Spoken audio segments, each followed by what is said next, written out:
Hay historias tan perturbadoras que la mente simplemente se niega a aceptar que puedan ser reales. Relatos donde lo siniestro se esconde tras lo cotidiano, y lo que parece una simple fantasía es apenas el prólogo de una pesadilla auténtica. ¿Alguna vez has escuchado historias que desafían la lógica, la razón y todo lo que creías saber? En Misterios Reales, exploramos los enigmas más escalofriantes, los sucesos que nadie puede explicar y aquellos casos que se han mantenido ocultos por años, esperando a ser descubiertos.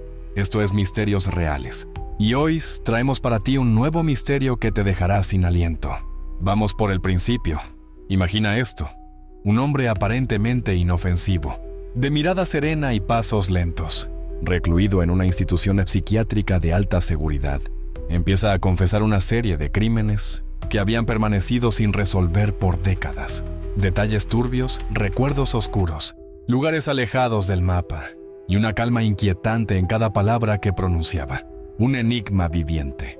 Así nació la leyenda de Thomas Quick. Lo más desconcertante es que tal vez todo era mentira, pero no una mentira cualquiera.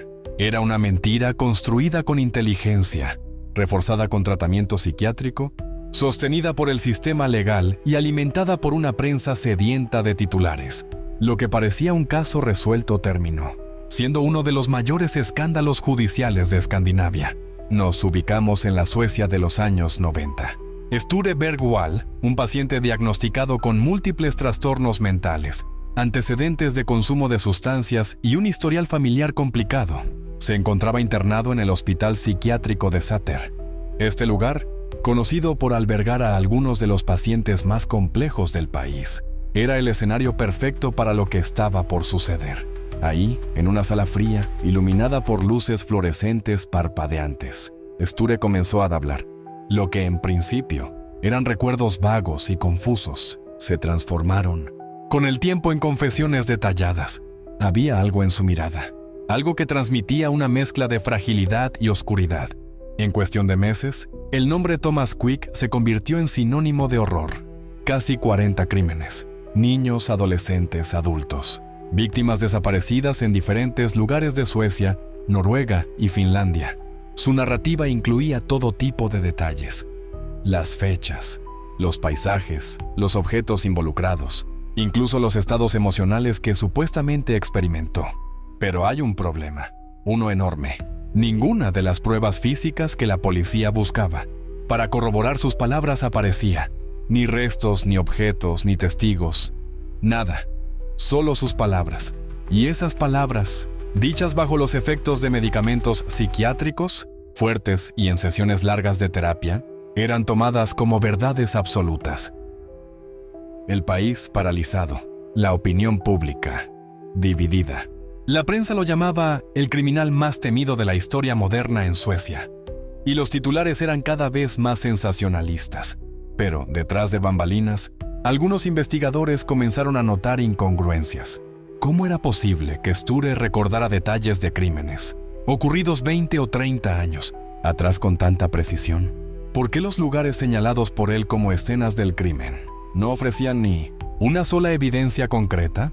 ¿Cómo es que muchos de los datos que ofrecía ya estaban disponibles en archivos públicos o incluso en la prensa?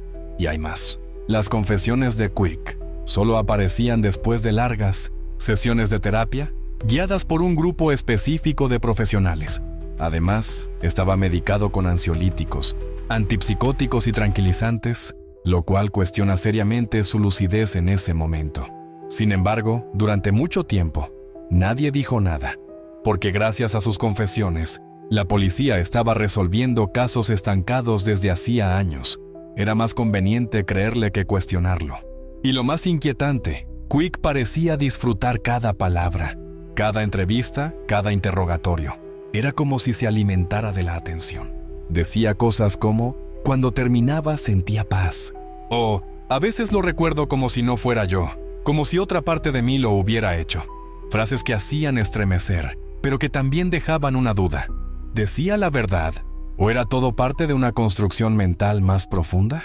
Mientras los medios lo retrataban como un monstruo, las verdaderas víctimas, las familias de los desaparecidos, los investigadores reales y el propio Bergwall quedaban atrapados en una telaraña de errores clínicos, decisiones apresuradas y una necesidad institucional desesperada por obtener resultados.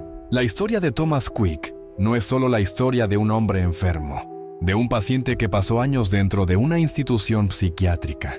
Es la historia de cómo un sistema que supuestamente debía proteger a los inocentes se vio arrastrado por el deseo de resolver crímenes a cualquier costo. Y eso, a veces, puede ser mucho más peligroso que cualquier asesino. Durante años, Sture, o Thomas Quick como pasaría a ser conocido, se convirtió en una especie de celebridad en los círculos policiales y mediáticos. Su caso comenzó a llenar los titulares. Las autoridades, presionadas por la opinión pública, seguían sus confesiones, que parecían cada vez más convincentes. Aunque nunca se encontraban pruebas materiales que respaldaran sus palabras, la policía tenía lo que creían que era una victoria fácil. Cada confesión era más perturbadora que la anterior. Según Sture, él había sido responsable de crímenes que involucraban a todo tipo de víctimas: niños, turistas, parejas, personas sin hogar. Cada historia que relataba parecía estar impregnada de detalles horribles, con giros tan oscuros que muchos llegaron a cuestionar si el propio Thomas Quick estaba poseído por una fuerza maligna. A medida que sus confesiones aumentaban, también lo hacía la presión sobre las autoridades. Pronto, los crímenes que él había descrito se iban sumando uno a uno, y la policía parecía tener la llave para cerrar casos de décadas. Pero algo no encajaba. Había demasiados detalles que no coincidían. Por ejemplo, en uno de sus casos más notorios, Thomas Quick confesó haber asesinado a una joven pareja en una zona boscosa en Noruega.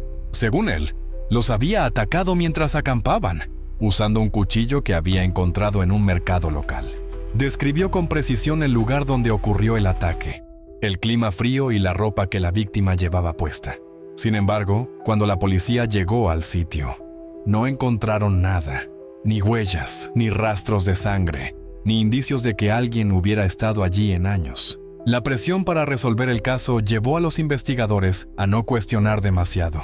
De hecho, en lugar de investigar más a fondo sus historias, los oficiales confiaron cada vez más en sus confesiones.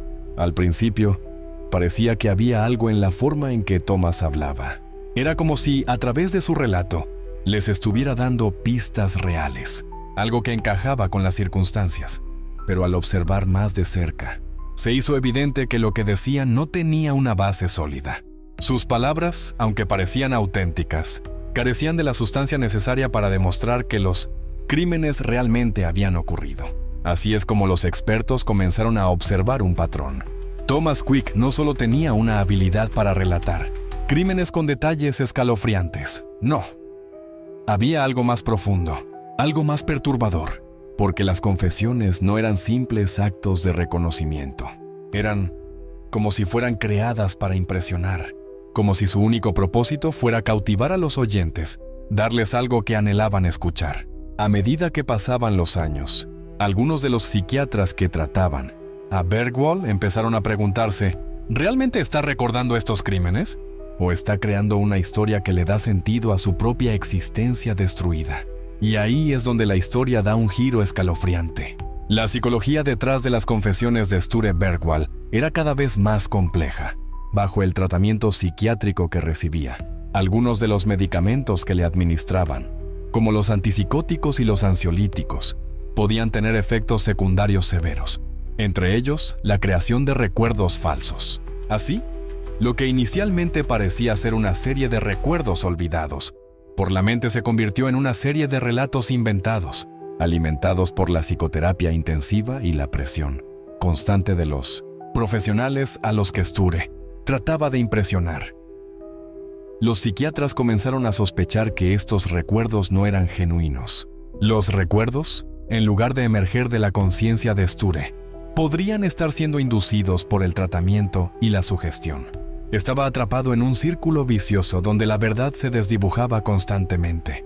La verdadera tragedia de esta historia es que, durante años, ni los investigadores ni los psiquiatras cuestionaron lo suficiente las confesiones de Bergwall. En lugar de seguir el protocolo habitual de verificación y pruebas de evidencia, El caso se convirtió en una especie de caza de fantasmas. La necesidad de resolver crímenes le dio poder a una mentira que parecía crecer con cada día que pasaba. Los crímenes que confesaba Sture, aunque horribles y desgarradores, nunca fueron corroborados por pruebas reales. Mientras tanto, el sistema judicial de Suecia se preparaba para condenarlo, como si estuviera cerrando un capítulo oscuro de la historia del país. Pero las preguntas seguían acumulándose. ¿Por qué tantas personas creyeron en él sin dudar? ¿Qué tan fácil es que una mentira se convierta en una verdad si nadie se detiene a examinarla con cuidado? A medida que el caso de Thomas Quick crecía, también lo hacía la desesperación de las víctimas. Familias que habían perdido a sus seres queridos en circunstancias extrañas y nunca resueltas, ahora se veían enfrentadas a la posibilidad de que los crímenes de los que habían sido víctimas no solo quedaran impunes, sino que además las personas que supuestamente los habían resuelto se veían ahora atrapadas en una maraña de mentiras y errores judiciales. Los investigadores que originalmente habían trabajado en los casos en los que Quick se había involucrado empezaron a cuestionar la veracidad de sus palabras. ¿Cómo era posible que un hombre que había estado en una institución psiquiátrica por tanto tiempo tuviera tanta información precisa? ¿Y por qué nunca había una sola evidencia que pudiera respaldar sus afirmaciones? Los jueces, los fiscales, los psiquiatras y los periodistas se habían dejado arrastrar por la tormenta mediática, por la presión de dar respuestas rápidas, por la necesidad de justicia. Pero nadie se había detenido realmente a pensar en lo más importante, la falta de pruebas. No había ni un solo cuerpo que pudiera corroborar las afirmaciones de Thomas Quick, ni un trozo de ropa, ni un arma. Todo parecía evaporarse en el aire. Las confesiones de Sture se sucedían con tal frecuencia que ya nadie se molestaba en verificar las evidencias. Y fue ahí, en medio de todo este caos, que un nuevo giro se produjo. Mientras el caso avanzaba, nuevos expertos empezaron a revisar el tratamiento que Bergwall había recibido. Se dieron cuenta de algo que la mayoría había pasado por alto. Su medicación, que incluía poderosos antipsicóticos, podrían haber estado induciendo falsos recuerdos en su mente. Las historias que Sture había contado durante años no solo eran historias aterradoras y espeluznantes, eran fabricaciones, recuerdos que no existían, cosas que él mismo había creado en su mente, pero que para él, al estar bajo los efectos de los medicamentos, eran tan reales como si hubieran sucedido de verdad, como si un sueño perturbador se hubiera colado en su conciencia y se hubiera transformado en algo mucho más oscuro. Un análisis más profundo comenzó a poner en evidencia las irregularidades de las confesiones de Thomas Quick. Algunos de los crímenes que él describía habían sido ampliamente documentados en los medios. Otros, los más escalofriantes, tenían detalles tan inusuales que no encajaban con las evidencias disponibles. Poco a poco, la realidad comenzó a desmoronarse. El momento más impactante llegó cuando un periodista decidió hacer su propia investigación. En lugar de aceptar las confesiones de Sture como hechos consumados, decidió seguir una ruta diferente, la de la evidencia real. Lo que descubrió fue aterrador. No solo las historias de Sture no coincidían con la realidad, sino que muchas de las pruebas que había mencionado nunca existieron. De hecho, algunos de los casos más notorios de Sture Quick fueron finalmente reabiertos, y las investigaciones encontraron que las víctimas nunca habían sido asesinadas como él había descrito. Las historias de Quick no solo fueron una mentira, sino que también arrojaron dudas sobre todo el sistema judicial que había creído ciegamente en él. Durante años, el país entero había sido manipulado por un hombre atrapado en su propia mente. Finalmente, en el año 2010, tras una exhaustiva revisión de los casos, se llegó a la conclusión de que las confesiones de Thomas Quick no eran más que el resultado de una combinación de psicoterapia agresiva, medicación y manipulación de los investigadores. Sture Bergwall, el hombre que había sido condenado por más de 8 asesinatos, fue finalmente exonerado de todos los cargos. En su lugar, el sistema judicial de Suecia quedó marcado por uno de los peores errores judiciales de su historia. Pero las víctimas, las verdaderas víctimas, nunca tuvieron justicia. ni las familias que aún sufren la pérdida de sus seres queridos, ni los verdaderos culpables que, de alguna manera, se escaparon sin pagar por sus crímenes. Y aunque Sture fue liberado, su historia quedó atrapada en una telaraña de mentiras y confusión, dejándonos la eterna pregunta: ¿qué tan fácil es manipular la mente de una persona? ¿Hasta qué punto es posible crear un monstruo a partir de una mente perturbada? Hoy, Thomas Quick es conocido como el hombre que nunca mató, pero cuya historia destapó una verdad aún más aterradora, la de un sistema judicial dispuesto a creer cualquier cosa, siempre y cuando sea lo que todos desean escuchar.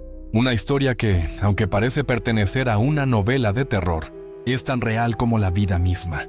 Y así llegamos al final de este oscuro misterio. ¿Qué piensas tú? ¿Será esta la verdad detrás de los hechos? ¿O hay algo aún más profundo oculto en las sombras? Déjame tus comentarios aquí abajo y comparte tu opinión, porque en Misterios Reales, cada historia tiene un secreto esperando ser revelado. Si te ha intrigado este caso, no olvides suscribirte y activar la campanita para no perderte los próximos misterios que exploraremos juntos. Hasta la próxima, y que los enigmas nunca dejen de sorprendernos.